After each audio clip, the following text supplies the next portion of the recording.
Miss Poison, les origines. Bon, ben voilà, le feu a pris, on est bien installé, il n'y a plus qu'à. Alors je sais que tu veux que je te raconte une histoire effrayante, et tu sais aussi que c'est pas du tout mon genre.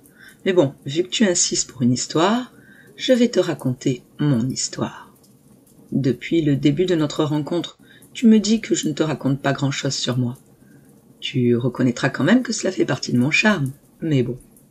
Je vais commencer avant ma naissance, parce que si tu veux comprendre mon histoire, il faut l'apprendre dès le début. Mes parents avaient beaucoup de mal à avoir un enfant. Ils ont attendu des années avant que ma mère soit enfin enceinte. Quand je te dis des années, il faut bien imaginer toute leur détresse lors de cette attente interminable. C'était un couple très heureux, apprécié par tout le village. Ils étaient très amoureux et tout ce qui leur manquait pour concrétiser leur vie, c'était un enfant. Ma mère se désespérait. Elle faisait des prières tous les soirs. Donc tu peux imaginer leur joie, leur bonheur quand ils ont appris qu'elle était enceinte. L'accouchement fut une véritable célébration. Tous les villageois sont venus pour faire la fête avec mes parents. Je pense que tu l'auras compris, j'ai été un bébé extrêmement choyé et entouré, et dès ma naissance. J'ai été une petite fille comblée d'attention par ma mère, qui répondait favorablement à tous mes désirs. Mon père était constamment présent pour moi, et les gens du village étaient toujours charmants, ce qui avait pour conséquence que tout ce que je désirais, je l'obtenais. Et toute ma vie est ainsi. Si je désire quelque chose, je l'obtiens. Ça, je crois que tu t'en es déjà rendu compte. Bien sûr, il y eut un passage un petit peu compliqué, mais j'ai rapidement compris. Et quelquefois où je n'obtenais pas ce que je désirais simplement en le demandant, je ne devais pas m'énerver. C'était contre-productif.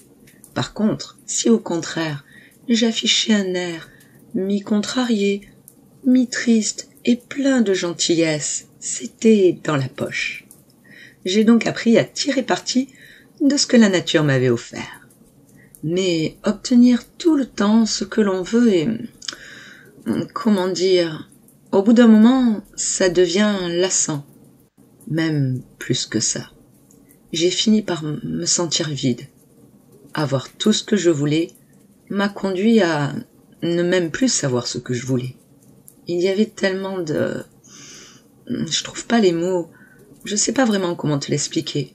Mais lors d'une promenade, je suis tombée sur une sublime rose de porcelaine qui, malheureusement, était difficile d'accès. Impossible pour moi de l'accueillir.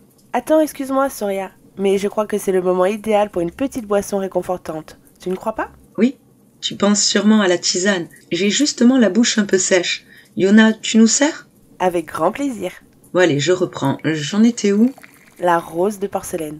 Ah oui, c'est vrai. J'avais vraiment envie de la voir. Sur le chemin du retour, j'ai croisé un jeune homme du village. Je lui ai alors gentiment demandé, avec mon plus beau sourire bien entendu, s'il pouvait aller essayer de m'attraper la rose de porcelaine. Arrivé sur place, il a remarqué le précipice et a hésité, me disant qu'il n'allait jamais y arriver. C'était trop dangereux. Je l'ai alors incité en lui promettant un baiser. Il a réussi à l'accueillir, mais au moment de se retourner pour me la donner, il a chuté, tombant au fond du ravin. « Ah, ne me regarde pas comme ça !» Tiens, bois ça, ça va te faire du bien. Je sais que c'est choquant, mais continue de l'écouter. C'est bon, je peux reprendre? Merci. Donc, c'est quand j'ai vu son corps complètement écrabouillé sur les rochers, je suis restée pétrifiée. Je n'avais aucune idée de ce que je devais faire. De longues minutes se sont écoulées. La nuit commençait à tomber quand je me suis rendu compte que ça faisait des mois, voire plus, que je ne m'étais pas sentie ainsi. Et qu'en fait, je n'avais jamais ressenti quoi que ce soit d'aussi incroyable. Vivante comme jamais. C'était vraiment autre chose que d'avoir tout ce que l'on veut en claquant des doigts. Là, j'ai su. J'ai su enfin ce que je voulais. Ah, tu as déjà fini ta tisane? Je crois que tu commences un peu à comprendre pourquoi on en est là.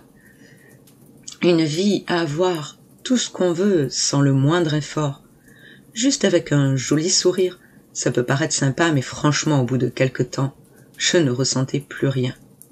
Plus aucune émotion, jusqu'à voir son corps ensanglanté et en partie démembré au fond du précipice.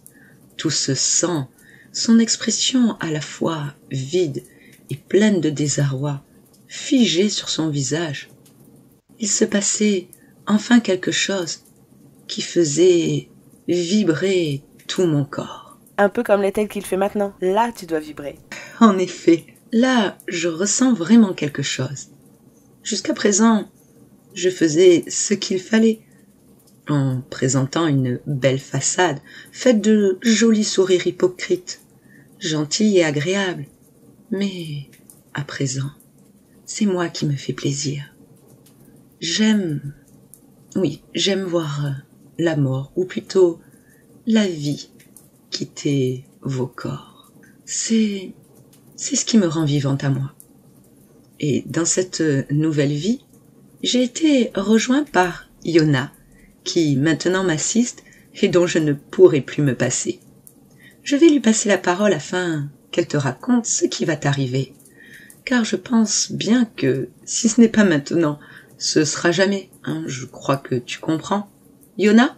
Oui, j'y vais. Tu as vu les jolies fleurs de tout à l'heure? Celles que Surya a mélangées à la tisane en disant que cela donnait un petit goût épicé? Eh bien, c'est dommage pour toi que tu t'y connaisses pas plus en botanique.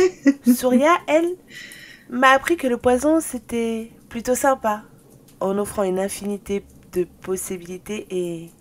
Oh, dis donc, j'ai l'impression que tu y allais un peu fort sur le dosage. Oh, oui, c'est possible. J'ai peur que tu ne puisses pas écouter toute mon histoire avant d'être complètement paralysée. Mais X a commencé à m'apprendre 2-3 choses comme un peu de sorcellerie et différents mélanges de poisons très très utiles, tu peux me croire. Et même dans la vie de tous les jours. Je te dirais bien que la prochaine fois qu'on te demande d'aller cueillir un joli bouquet de fleurs bleues pour ta chérie, qui elle prend bien soin de ne pas les toucher, de connaître un peu mieux ce que tu cueilles, car rien qu'en touchant la fleur, tu as commencé à t'empoisonner. Sans compter que la tisane au fenouil est plus une tisane à la grande cygue. Voilà pourquoi tu sens ton cœur s'emballer et que tu n'y arrives plus à bouger.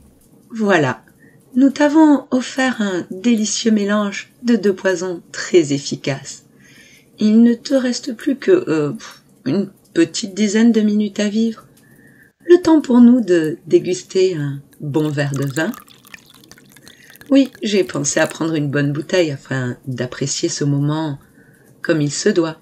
À ta santé et à jamais.